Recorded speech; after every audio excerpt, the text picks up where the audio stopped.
Hello, everyone, and I want to welcome you to another episode of the Better the Pond Pondcast, where we talk to amazing people doing incredible things that lead the charge of generosity. My name is Warren Berry, and I'm your host and the founder of Instinctive Solutions, where we believe that everyone is an odd duck, but that's what makes them awesome. Today, our guest is Kim McConnell. From humble beginnings on a farm established in 1884 in Hamiota, Manitoba, Kim went from farming to becoming a very successful owner in the marketing and advertising industry. Kim's incredibly strong belief in community is admirable, and his passion is contagious. Kim contributes to the pond by sitting on various corporate boards, mentors young entrepreneurs, and has helped establish the Top 70 Over 70 campaign and the Intergen Organization, which helps mentor young entrepreneurs in Calgary, Alberta. Looking for direction, guidance, and support? Kim's your man. Kim isn't just creating ripples in the pond, he is creating waves. Ladies and gentlemen, Kim McConnell. All right, Kim McConnell, I want to thank you so much for taking the time out of your, well, what was a busy and hectic life, but you're out fishing. But I want to thank you so much for being a guest on the Better the Pond Podcast. It is fantastic to have you. Yeah, it's great to be with you. It's great to be with you, Warren. All the best. Yeah. So I was going to say that we got introduced. We got to do a little shout out by a gentleman by the name of Chris Shields from Lovingly Made Ingredients, who was on my podcast earlier.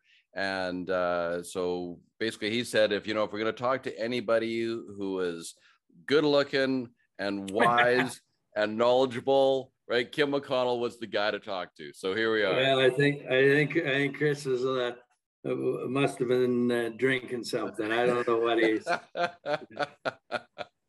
So let's just jump right into this, Kim. So Kim, what I want to know, right, is what got you from being a gosling from a young age, right, to leaving the nest to the guy that you are today. Kim, I want to know your backstory. Go take it back to your humble beginnings. Well, home for me is the family farm in Hamiota, Manitoba. And since I was a little wee gaffer, I always wanted to farm. And my mom and dad said, great, welcome. You can certainly do that, but you got to do a couple of things first. You got to first get an education because in our era, we didn't get the education like we would like to have. And secondly, you're going to do something off the farm for a couple of years. And again, because we didn't have that opportunity. And then if you still want to come back home and farm, then come on back home and farm. So that was really good advice. And after, so I have a degree in agriculture from the University of Manitoba. And then I worked for... I'm going to catch you up, Kim. I'm going to take you back. We're going to go back to your humble beginnings, Hamiota, Manitoba. So first of all, for the guests, right, where is that located? And I want to hear kind of about the beginning, what's interesting about farming and looking back, right, and saying, how big was the farm then? What was it like farming then? And take you back to that history so we can kind of really paint a really good picture of where you started from. Because, some of the things that I noticed that you're doing some amazing things today. So I want to connect those dots. Well, our farm goes back to 1884. Originally, the McConnell family came and Dad had taken over the family farm. And so we were average size farmers, maybe touch bigger than average. My parents were progressive farmers. There's no doubt about that. They were on top of things, and they did a good job. Dad was a good farmer, and he was proud of that. And I never wanted to be the biggest. He just wanted to have a very good living and be in a good community guy. Community, of course, was very, very important to our family and to me. And I grew up in that. And not only do the discipline, I guess you would say, and the entrepreneurialism of being on a farm, you got to do lots of things, but 4-H was a really important part of my career. my growth. But so was the overall community of Hamiota. Hamiota is a very vibrant little rural community, very vibrant, and as it always has been, and it still is today. And there was, and the reason it's vibrant is that the community participants participate, and you're expected to participate. And my mom and dad were certainly top of that, and got us involved in early areas and early things. So if I look at my success, if you might call it that, and I look back and say, what were some of the founding principles, I would have to say that there's three things that are really, really, really important to me. One was the direction and the guidance and the support that I received from my parents. Like, that was exceptional. The second thing was 4-H and the discipline and the grounding and everything that 4-H is clearly could be said. It is the advanced top rural youth leadership program anywhere. And so the guidance, and I learned it from that, was good. But I would also say the local community was as well. I didn't have a chance, an opportunity of, do you play hockey or do you whatever? If we didn't play, we didn't have a team, right? So you were encouraged to participate. And if you didn't contribute and do your stuff at the cafeteria at the hockey rink, then we weren't going to have that. So you learn to be able to give back and do different things from that. So those would be some of the guiding principles I think I probably gained from living in a rural community on a farm, and with parents and a support system that was, they just don't make it any better than I got. So there's a couple of questions I have for you, Kim, with that. Was it your grandparents that actually started the farm originally?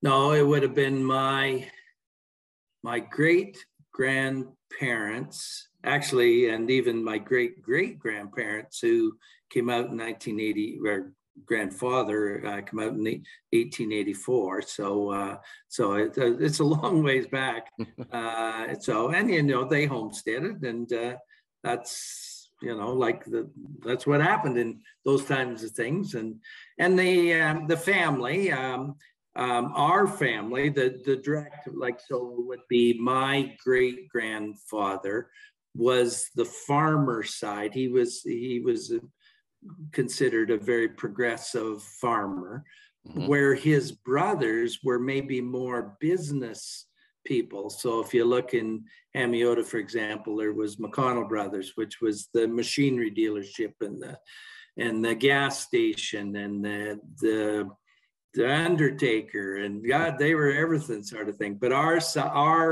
my great grandfather's lineage, I guess you would say, or his kids and grandkids were more on the farm side.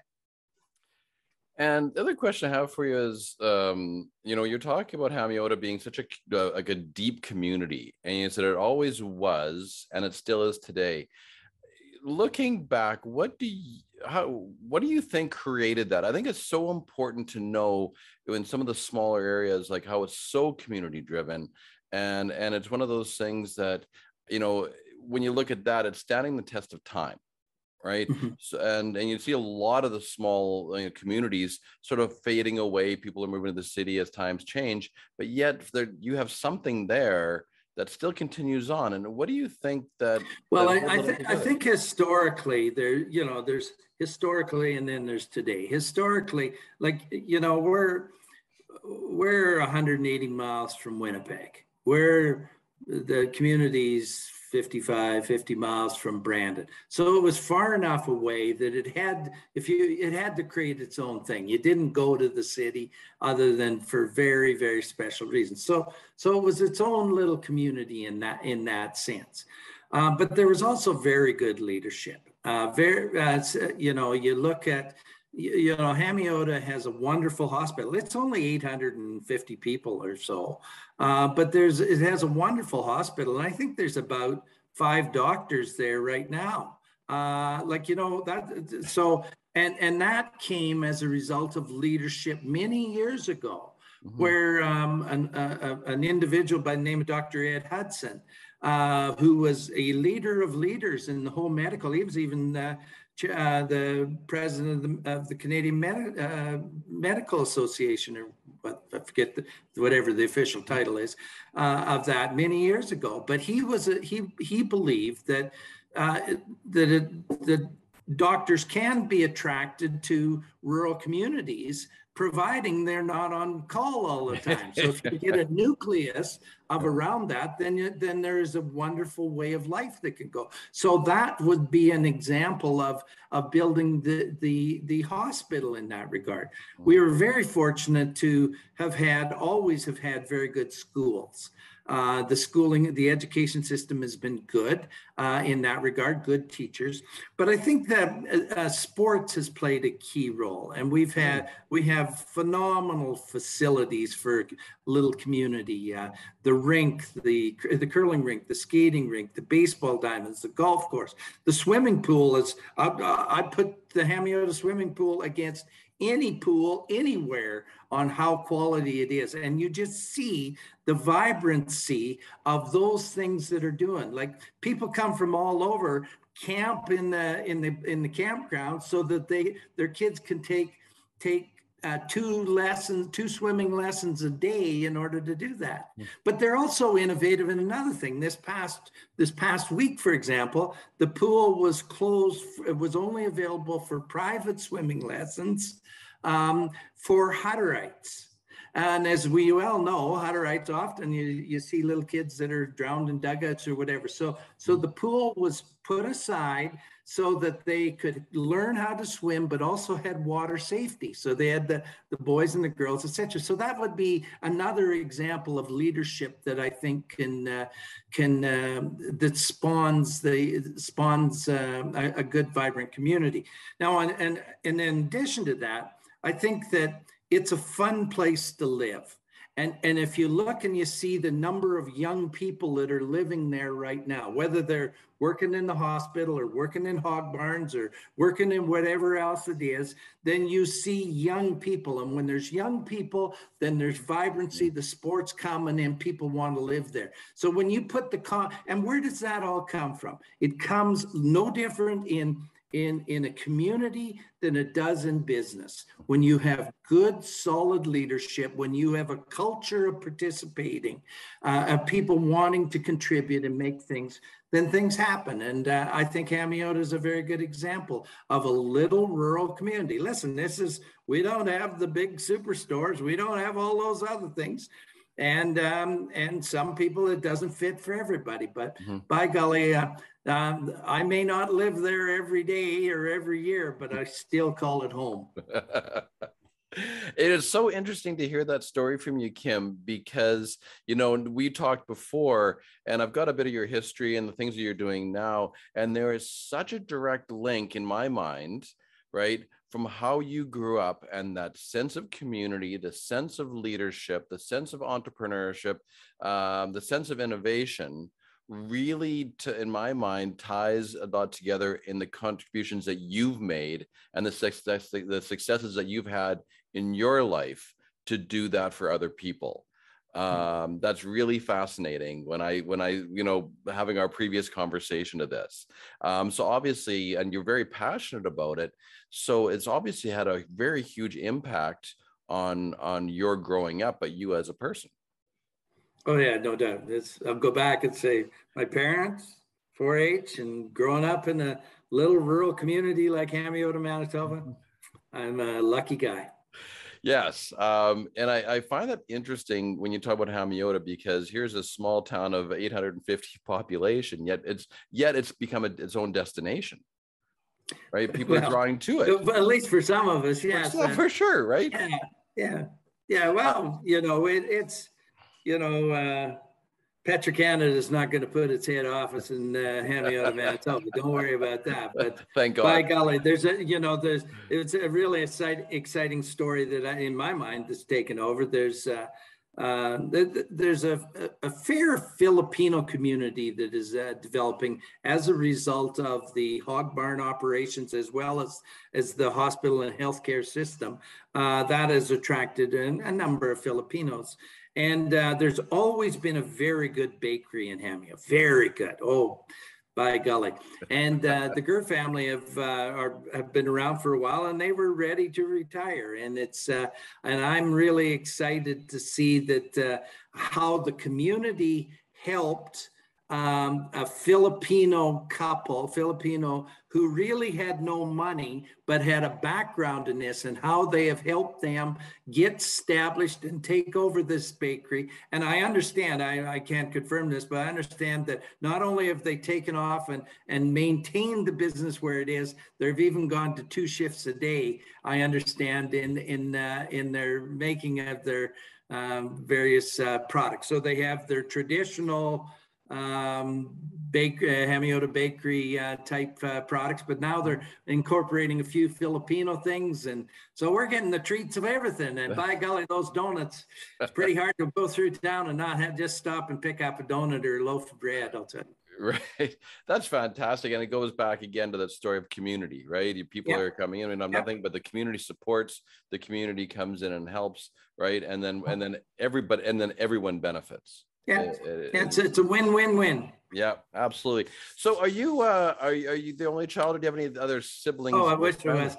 No, well, that's wrong. I had one brother, but unfortunately he died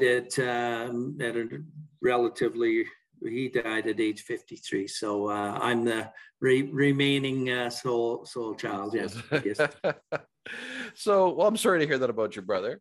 So I want to take you back just a little bit here, Kim, because I want to, we've talked about you being a Gosling. So being young, you grew up on the farm, it was all about community, it's about 4-H, about leadership. And it was about, and I'm assuming being on a farm is also about work ethic, which I'm sure your dad probably taught you.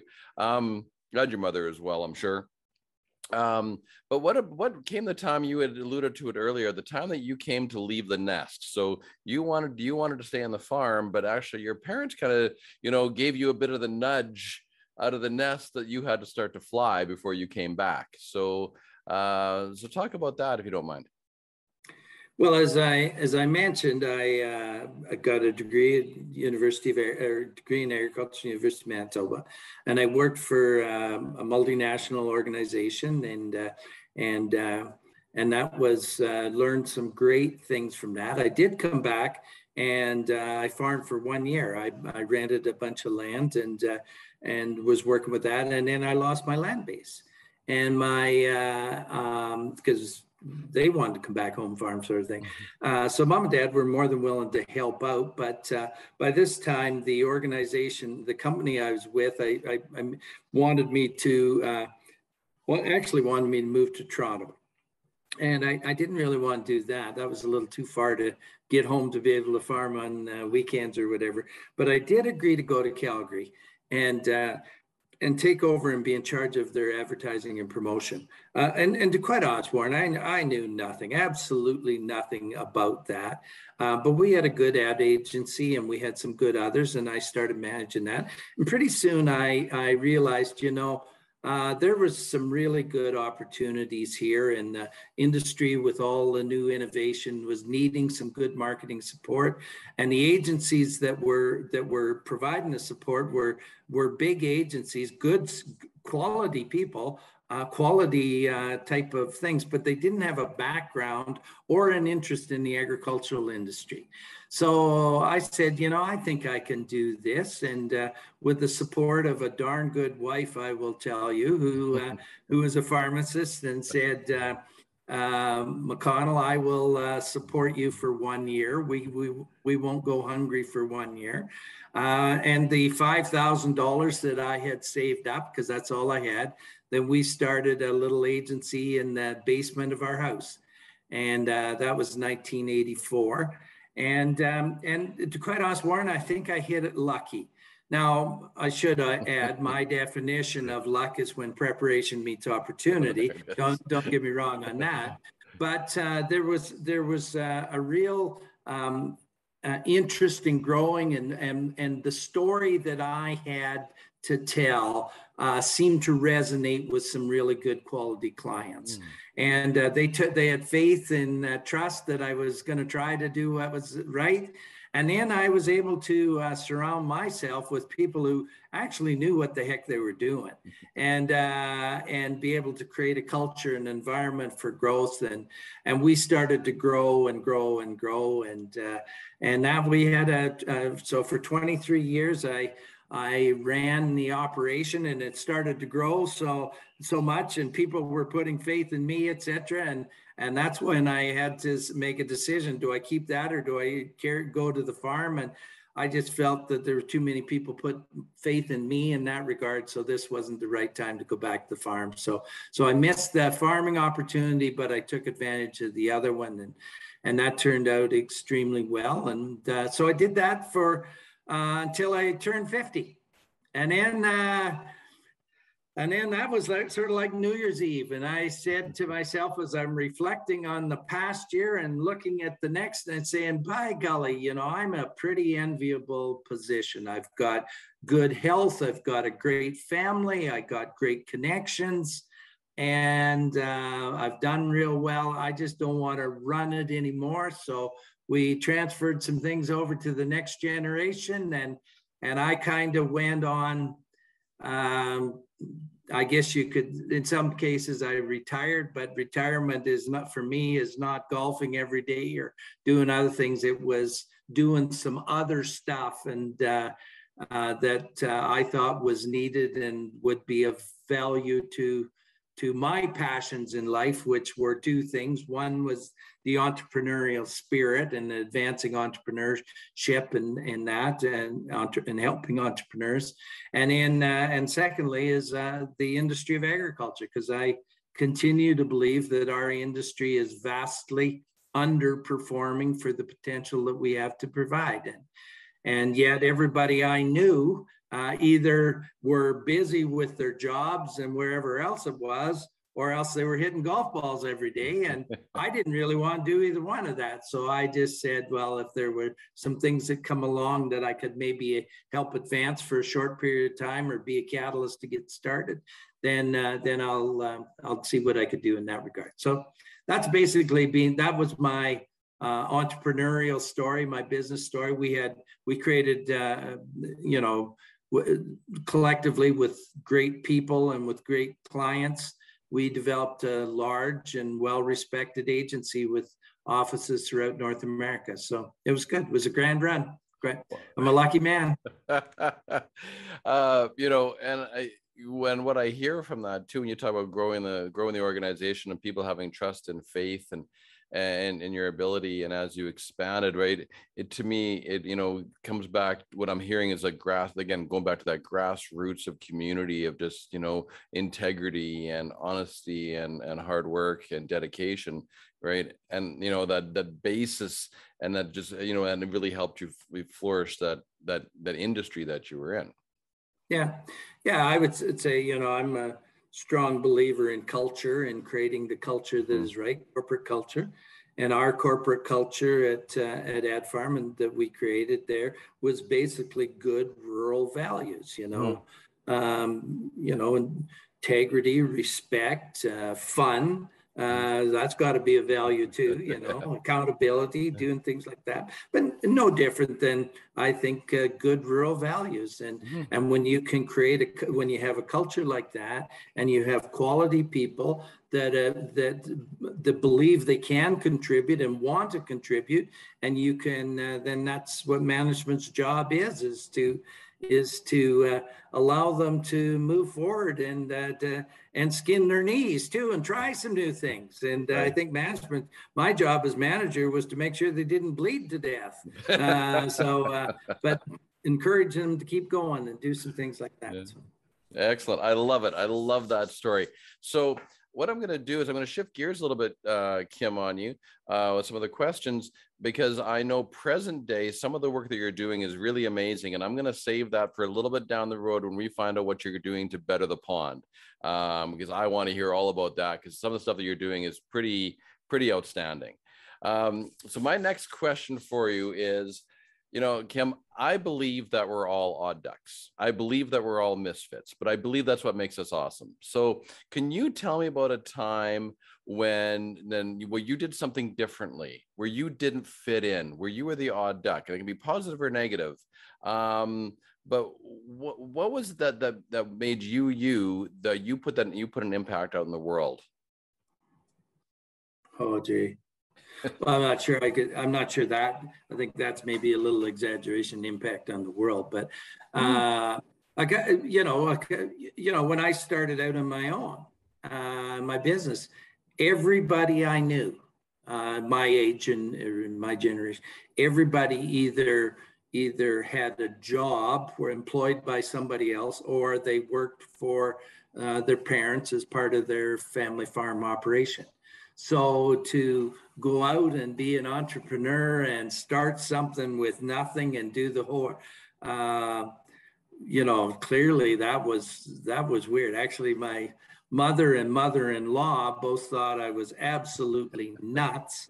My father-in-law said he would pray for me, and my dad said things. He said, "Well, I don't have a clue what you're doing. I don't understand it, but if you think it's going to work, then why not try it? And it'll probably work out for you." So that was kind of the encouragement. So I would say setting up and going on your own, and then with that in mind, I reached out to a couple of people, just to take that step further, Warren.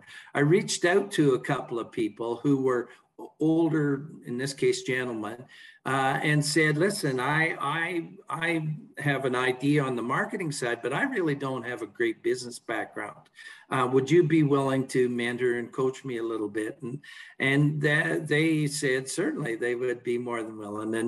And one chap in particular, for about 10 years, twice a year, I would sit down with him and we'd have breakfast, and he would give me some real sage advice on little things that I hadn't maybe thought of, and that really helped.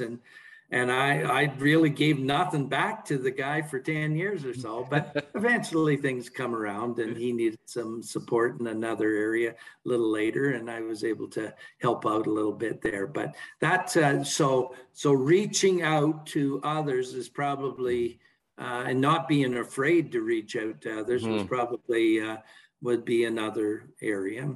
And then, of course, in our industry, which is a creative industry in itself, if you're not creative, you aren't going to get, that's why people were hiring us, or the companies were hiring us, was to be creative and to promote their products in different ways. So we had to come up with some pretty unique and creative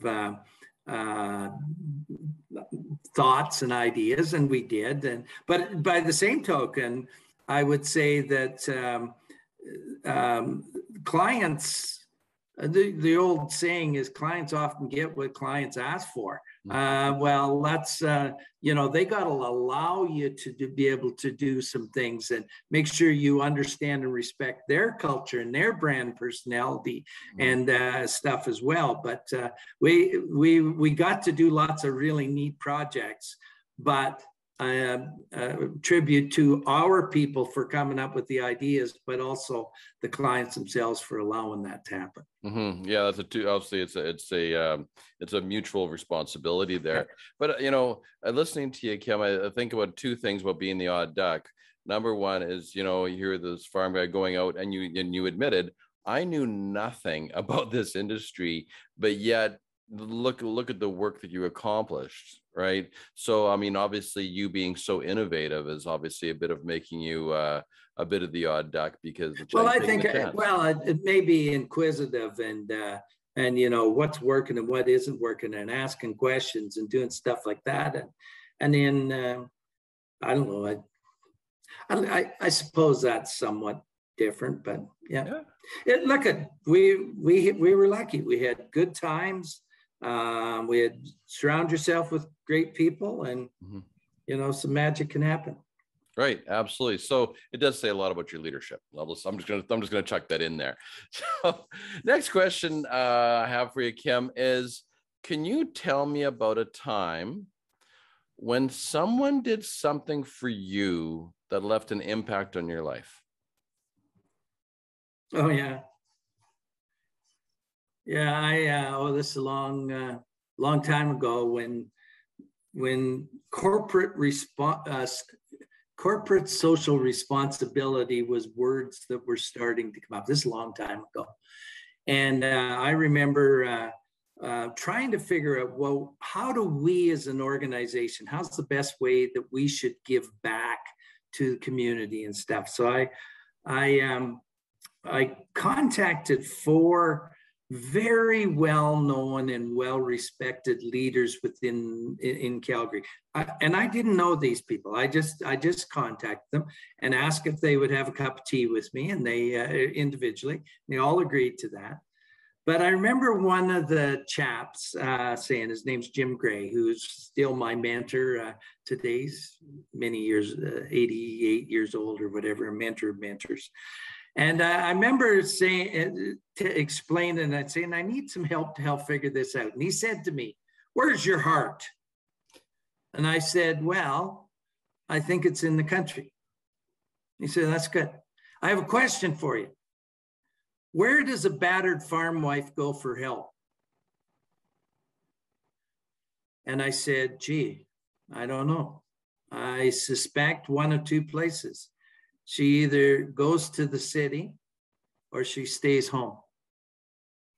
And he said, "Yeah, I suspect you're right. Focus on the country, Kim. It's people like me that will focus on that. The country needs support too." So with that in mind, that's when we started focusing our attention. And that's where, how do we give back to 4-H? How do we give to the Canada Food Grains Bank? How do we do things in rural communities that can help and provide some things back and that kind of thing? So that would be an example of somebody pointing me in the right direction, and still does, in a sense.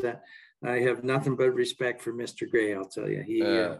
That's a leader of leaders. Isn't that amazing, though? You think of one person that can ask you a question that can just shift everything, right? Yeah. The other thing, though, and I had mentioned earlier to you that, and you said, you sort of put it off, say, well, I'm not sure about the world. And I just want to throw that out there a little bit, Kim, to think about is that, I always talk about the ripple effect, right? Like we throw one pebble in and the ripples go out, and you don't know how far those ripples can go. So if you think of all the people that you have impacted in your life, in your career, right? And we talk about 4-H and leadership and community, right? How far do you think those ripples have actually gone? I don't know, Warren. Let's put it this. I think maybe, yes, you could throw a stone in and you get a ripple effect. Mm-hmm. But as you know, they get diminished as they go further. And then a wave will hit or do something like that, and those individuals develop it beyond that. So I think maybe that's,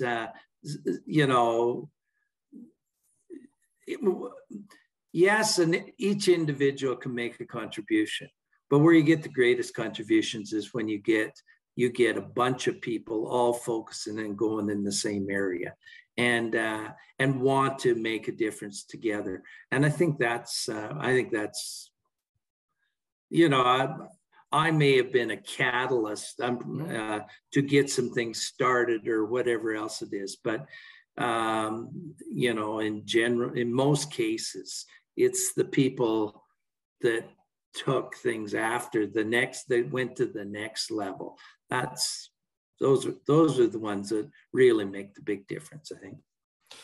2 words: humble leadership, right there. All right, next question, because I want to get into kind of what you're doing now, Kim, because I when I talked to you originally, I was really inspired. So my next question I have for you is, what are you doing to better the pond? And my bigger question is, why are you doing it? And one of the things that you had mentioned to me was about the top 7 over 70 and the Intergen and those kind of things that you're doing, which I think are really hugely impactful, and really is what inspired me to have you here was because the things that you're doing to better the pond. So bring me up to speed there. Well, my life, I guess you would say, in addition to family related things, is focused on three areas probably. One is in the business end of things. So I sit on a number of corporate boards, and I mentor a number of fast growth entrepreneurial companies in that regard. So that takes a bunch of my time. The second thing is that I believe in our industry has some tremendous opportunities that they could do some different things in. And one, I'm a strong believer in, we must earn the public's trust in agriculture and food and in farming. So I helped set up an initiative called the Canadian Centre for Food Integrity. And oh geez, the phone's ringing here.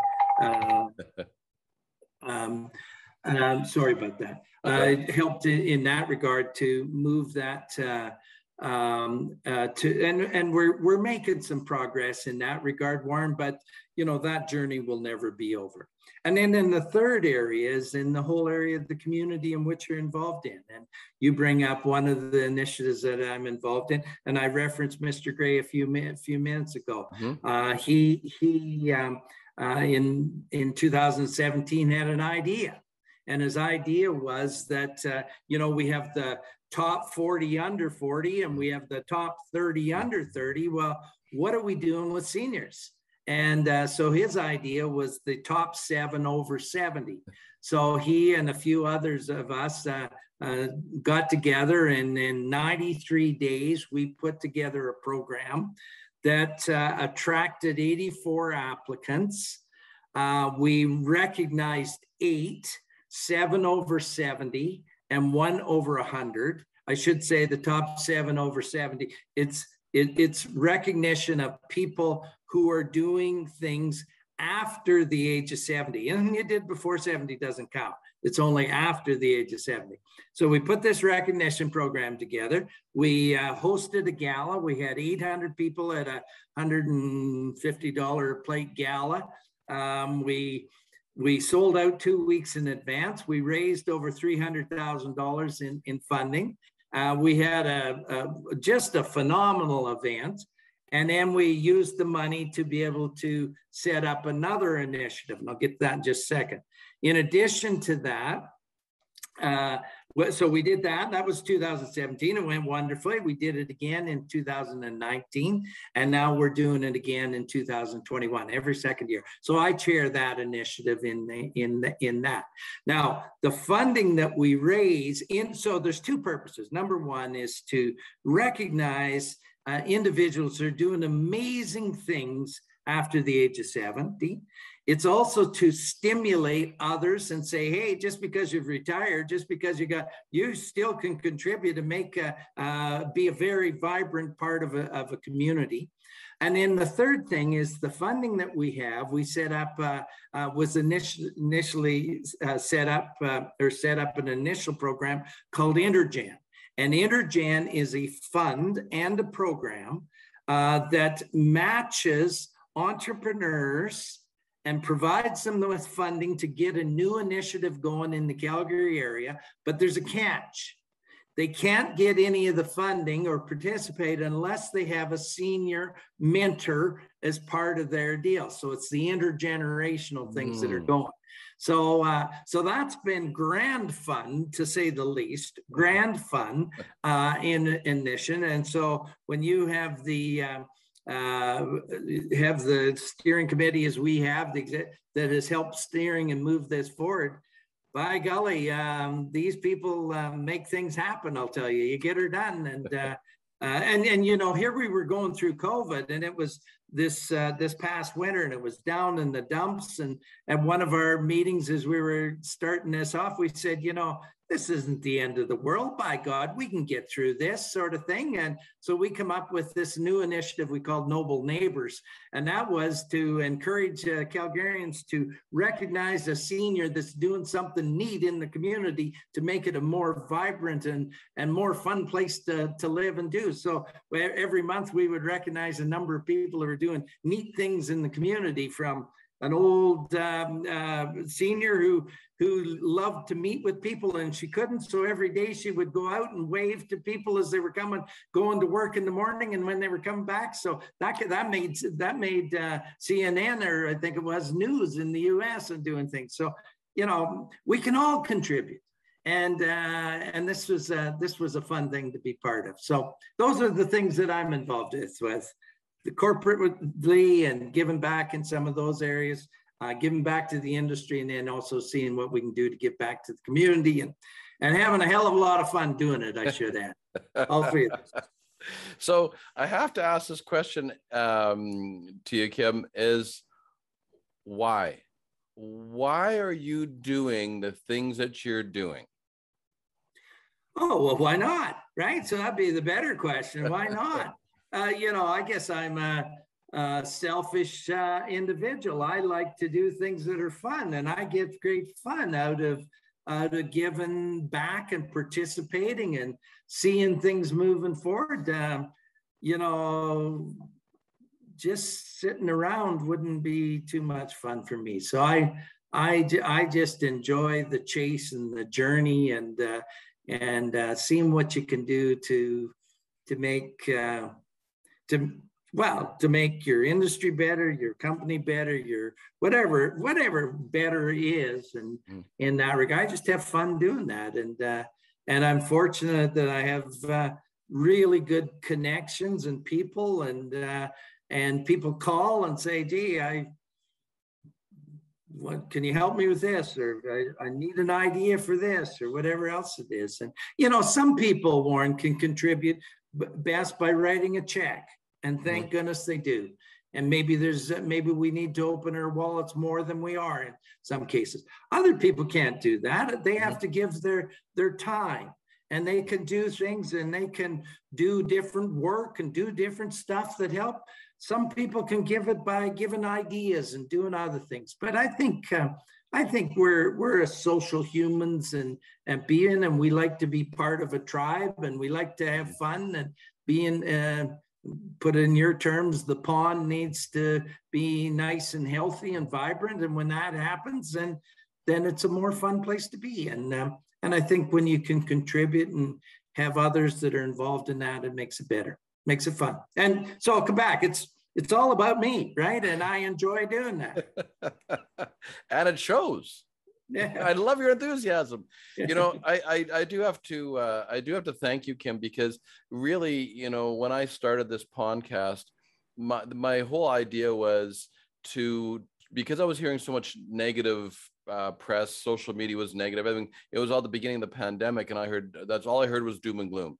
And I said, you know what, we have to do something different. We have to start sending positive messages out there. We have to inspire people.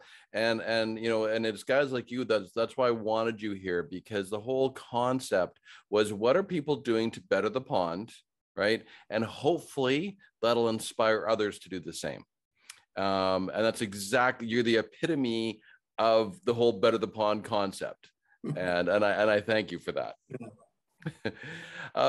So now, from the lessons learned along the way, and looking back and looking forward, can you paint me to a picture of what does your golden pond look like, Kim? If you're the sage goose on the pond and you have your crystal ball, what do you see happening for your future or our future moving forward, especially in the times that we're in? Oh, we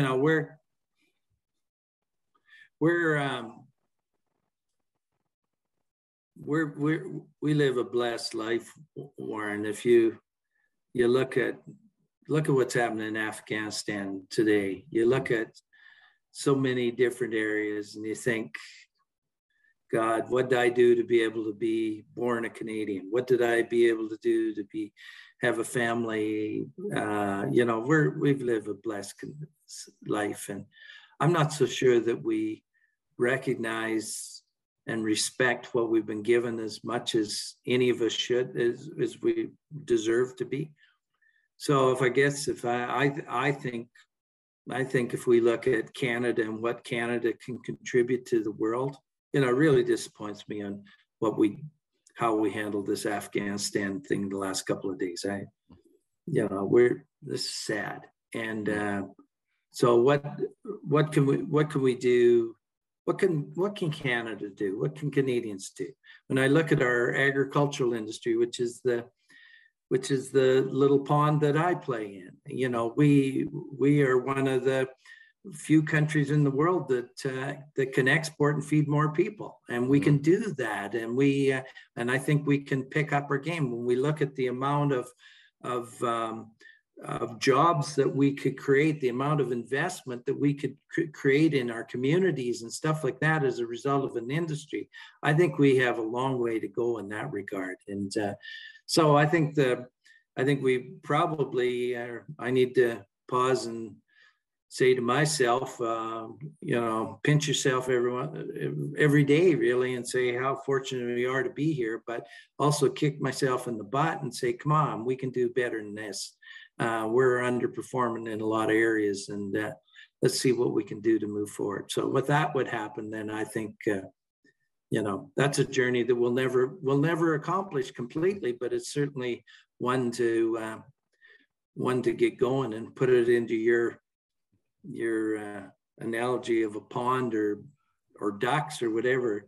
We're going to get there if we fly together and we work together, and we're all wanting to do that. But I think we can do that and have a little bit more us and a little less me, then that's probably going to help. That is sage advice, my friend. I have one last question for you, Kim. So if you were standing on the top of a mountain and the whole world was intently listening to you, what would you say? You're scary. It's a scary thought. Yeah. What would I say? I'd say smile, enjoy it, and come and join us, and let's see how much further we can go up even then. So something like that. But it's pretty good place to be where we are, and let's be thankful for it. Yeah, I agree. Be thankful for what you have. There's a lot to be said for gratitude. Yeah. So Kim McConnell, I want to thank you so much for your time today. I want to thank you for your stories. I want to thank you for everything you're doing to better the pond. I understand that you're a very humble person, but I really believe that you're making a huge impact on the world with the young entrepreneurs, within industries, in the agricultural industry, in your community. You are creating a lot of ripples. And you say kind things. I think that it's not what have you done yesterday, it's what are you going to do today. So let's get after it. Keep going. There's a reason the geese fly in a V, right? We're all in it together. So if anybody wanted to connect with you, Kim, where would be the best place to find you? I'm pretty easy to find on email. I follow my emails closely. So I'm Kim at kimmcconnell.ca. You can call me on my phone number at 403-862-5818, or you can find me on social media and most things, and I follow that. But sure, if you're interested in moving forward, then I love to hear from you.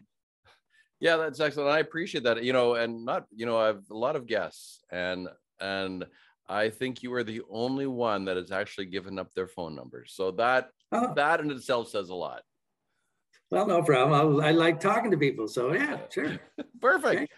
All right. So there you have it, folks. We had a great time here together today with Kim McConnell. And this is Warren Barry when we're flocking off to take you beyond the pond to better the pond, because we're better together. I really appreciate your time. Kim, thank you for everything that you're doing, everything you've done, and everything you're going to continue to do. Well, thank you. All right. All the best. You too. Journey continues. The journey continues.